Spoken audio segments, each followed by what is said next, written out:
Good morning, YouTube. Today we're going to go around, do a little quick update video, but we're going to talk about some of the things that I did when I started that I would do differently now that I've been doing this for about 5-6 years now.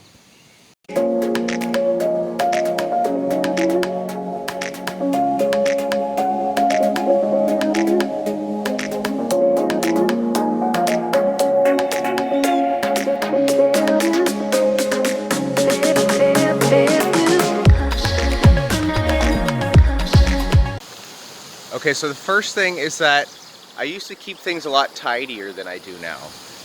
I came from kind of suburbia, and in suburbia we keep everything perfect. Everything has to look perfect at all times.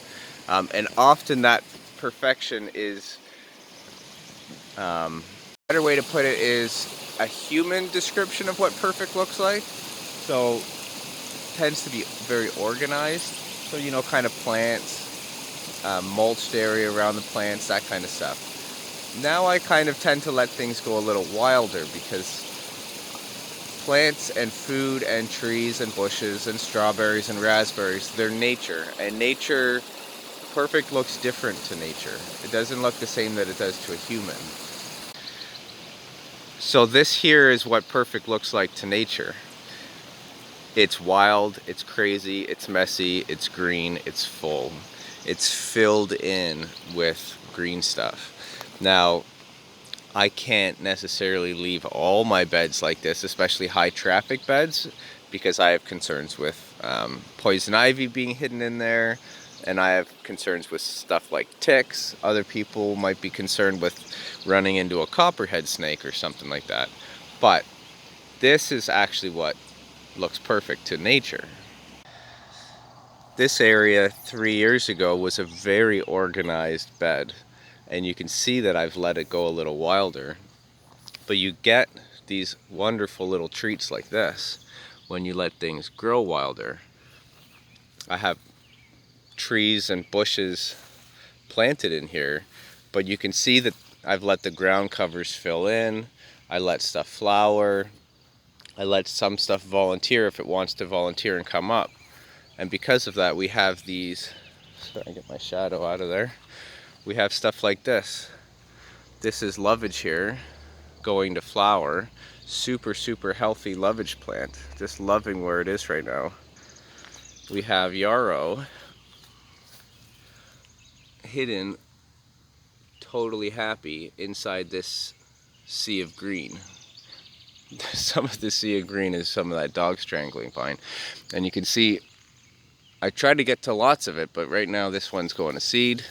So I try to pull it and use its energy as a chop and drop. Open up light and feed like the raspberry plant around it. And then that also opens up some more light to this yarrow. But for the most part, my old manicured areas with these nice mowed sections between them have turned wilder just because nature's been growing all into them. Okay, so the second thing I've changed and would do completely differently is the way that I handle walking spaces. So this right here is how I would handle walking spaces now. But I'll show you when I started what I thought an ideal walking space looked like and the cost of that walking space. So I like living walking spaces with ground covers that can handle foot traffic. There's a few reasons why I like it better this way. Okay, so first off is that now my walking path is feeding the bees. So that's a good thing. That's always a good thing. Second is that my walking path now is performing photosynthesis and putting root exudate sugars into the ground to feed the soil life. So I have an active, thriving soil ecology underneath my walking path, which is handy for the serviceberry tree who's putting the roots out, and roughly the roots will extend a little further than the drip edge of the tree. So the drip edge of the tree is here. The roots are likely way out into here for this tree in various directions. So if this was just a concrete wood path, or this was an asphalt wood path, or even just a bare wood chipped walking path, I kept saying wood path, walking path, then there's no plant root exudates down here. There's no bacteria turning and cycling nutrients for the plant roots in here. So this healthy walking path is actually providing food for all the trees around it.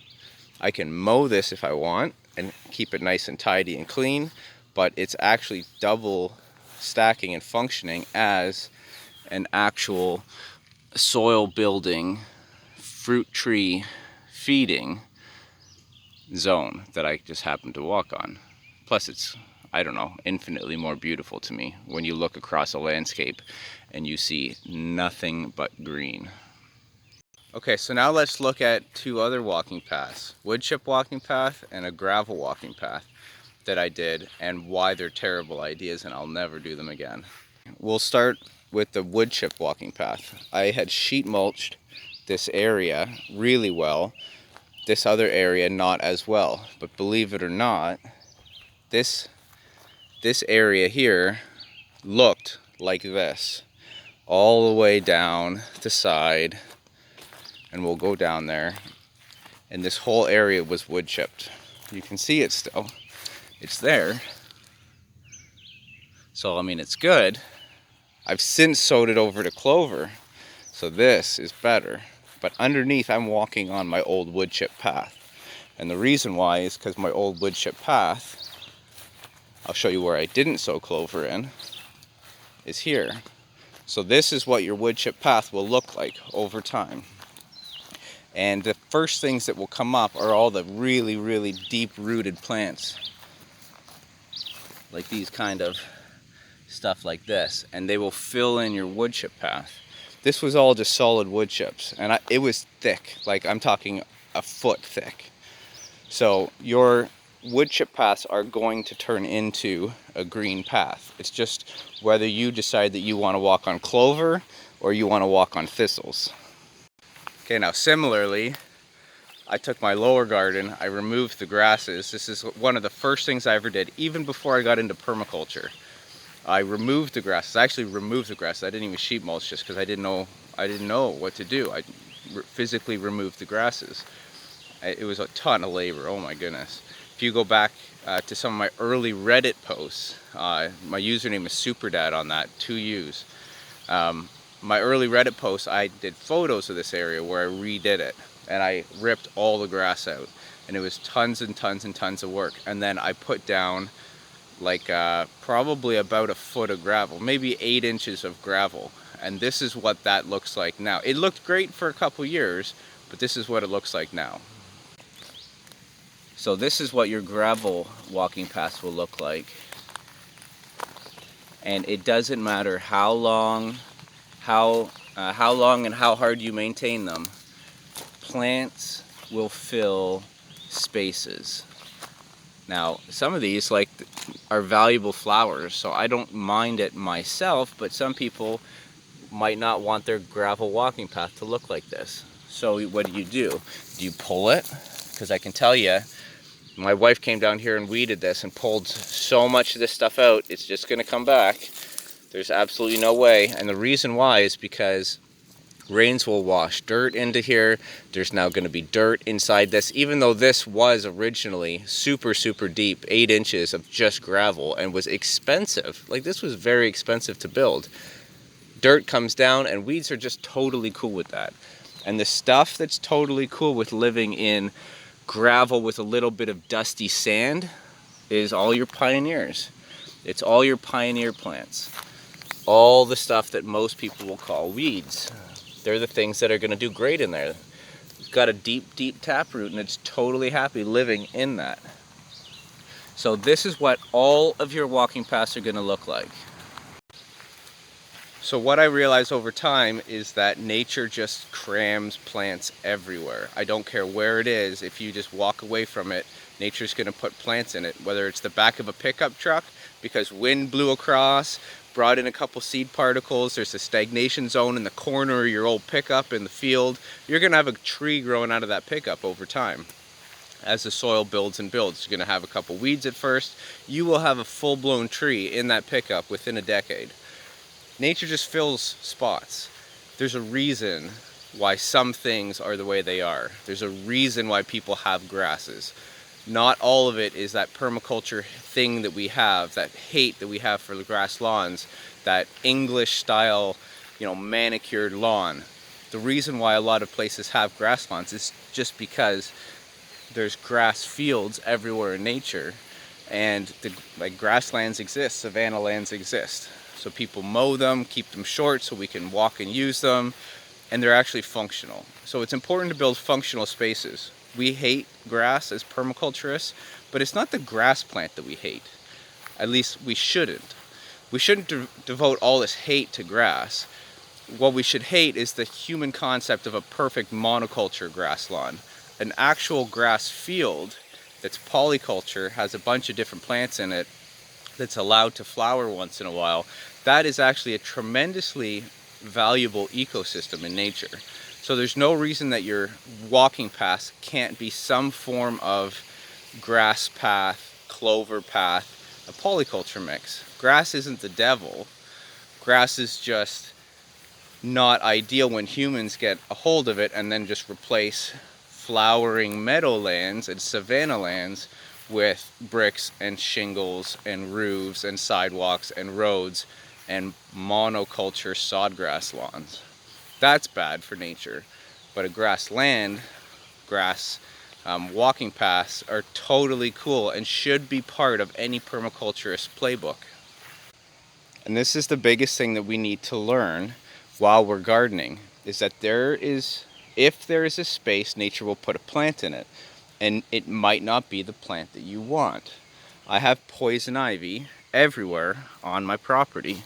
And if I don't put a plant somewhere in an area, because I don't sow this area underneath my cedar forest, then I am going to get stuff like poison ivy growing. It's just the way that it works. So I either try to shade it out, or I let nature sow whatever nature wants in that spot. It might not work for me. So even this area here, once I started getting into permaculture and filling in spaces more, I even overfilled this space. This was just an apple tree, a row of strawberries here. So it was very organized. Row of strawberries, apple tree, walking past there were wood chips, and that's pretty much it. I had some annuals in here like tomatoes and parsnips. But because of that, and I had open space, this area is loaded up with dandelions everywhere. Now, dandelions are actually a useful plant. You can eat literally every part of it. You can cook and eat the flowers. You can actually eat the stems. You can eat the leaves, and you can even boil the roots. Every single part of this plant is edible. However, it does look a little bit like a weed. It looks kind of nasty. This whole area, when it's full of dandelions, looks disgusting. But when there's a sea of green, and I've filled in all the spots, but there's a dandelion right there, you don't notice it as much. So it's funny, because the more that I've filled spaces in, the less that I feel like I'm looking at weeds, even though they exist. So it's a way that I've kind of found to allow some weeds to exist, like the dandelion, but you don't even notice it because it's just this beautiful sea of green. So I've allowed the strawberries to fill in. I've added currants. I've added more comfrey plants. There's another, there was a gooseberry there, but I moved it because it was super, super thorny. So I actually wanted to move it into an area where I wasn't kind of brushing past it all the time. I've added hascap cuttings in there that I showed in the other video. I even sprinkle clover into my strawberry patch just to help continue to fill this area in, and it will creep across here. I think when I filled this in originally, there must have been something in the compost or the wood chips, because this whole area, nothing kind of grows really well in it. Sometimes when we get composted horse manure, depending on what the horses were fed, there could be herbicides still in there, and I have a feeling that that's what happened to that one spot. I think I have herbicides in my garden there. So my biggest mistake, one of the things that I changed quite a bit of how I do things, is I cram stuff in way tighter. I planted many more trees and bushes in all the surrounding spots, and I've planted more flowers. So let's talk about the importance of flowers in your garden. We always overlook planting flowers. So this is funny how this happens sometimes. I went walking around to try to show you pictures of flowers blooming. So I can basically get the point across that the more flowers we have, the more overlap we have in their bloom times, and there's always food for pollinators. The funny thing is sometimes when I shoot these videos, I learn something about my land just because I'm out there observing it and filming it. And what I just learned actually is that there's a very lacking amount of flowers specifically right now. So daffodils just closed up. We do have strawberries and the clovers that I showed you. But other than that, not really much else is flowering right now. So we do have some flowers.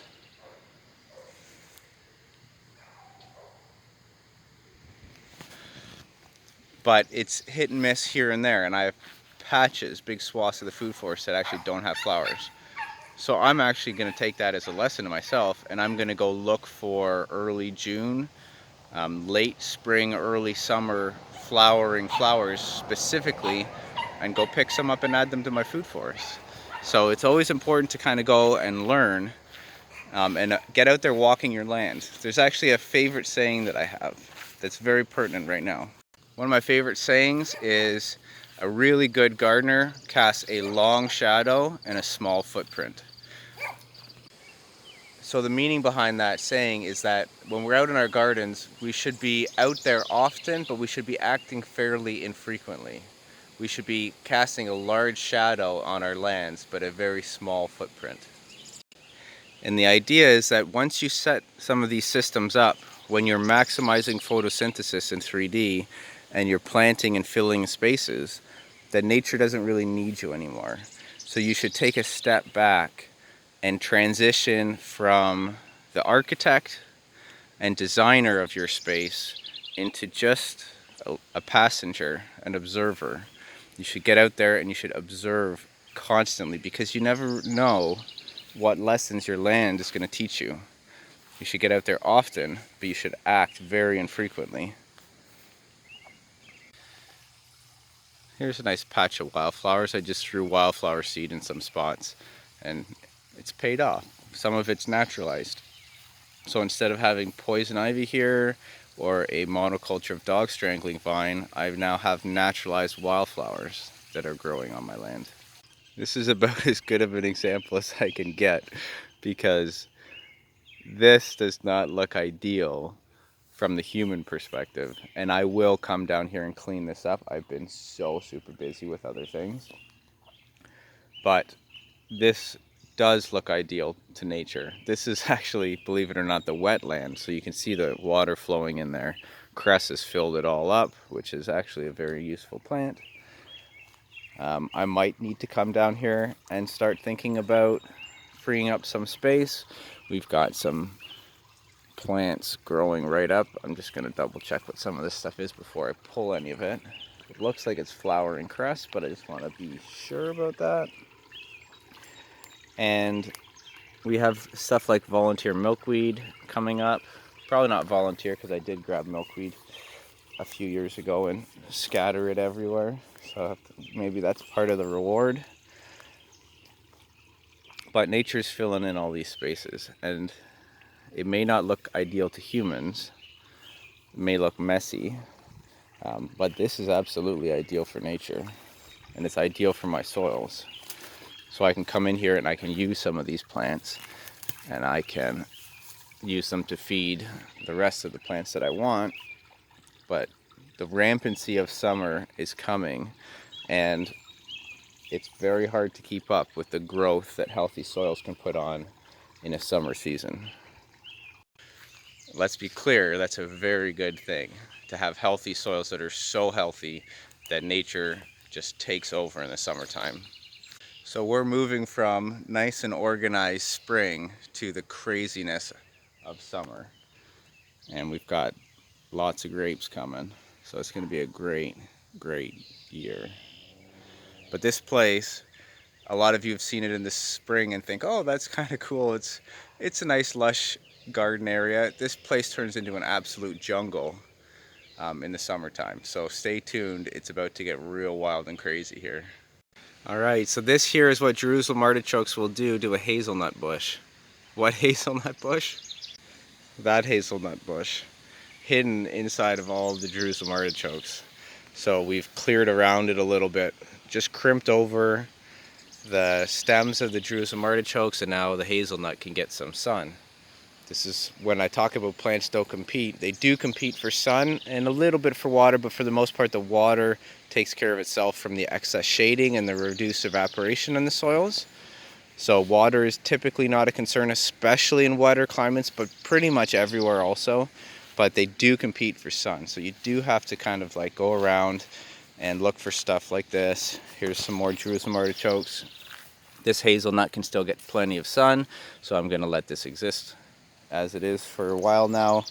I don't have to worry about not getting enough Jerusalem artichokes. That will never be a problem for the rest of my life. And we'll continue planting and stuff in this area to fill out the space, ideally not with Bermuda grass, so we'll let something else come in. We've got some kales that want to live here, and goji berries, some tomatoes, another tomato, and some strawberries. So they'll fill out. And we've got some asparagus coming back up, but we fill in all the spaces. I want to plant in a way that strengthens the whole ecosystem and makes my plants as happy as possible. And that is crammed, nature full of green. Green, green, green everywhere. So thanks for watching, and I'll see you on the next one.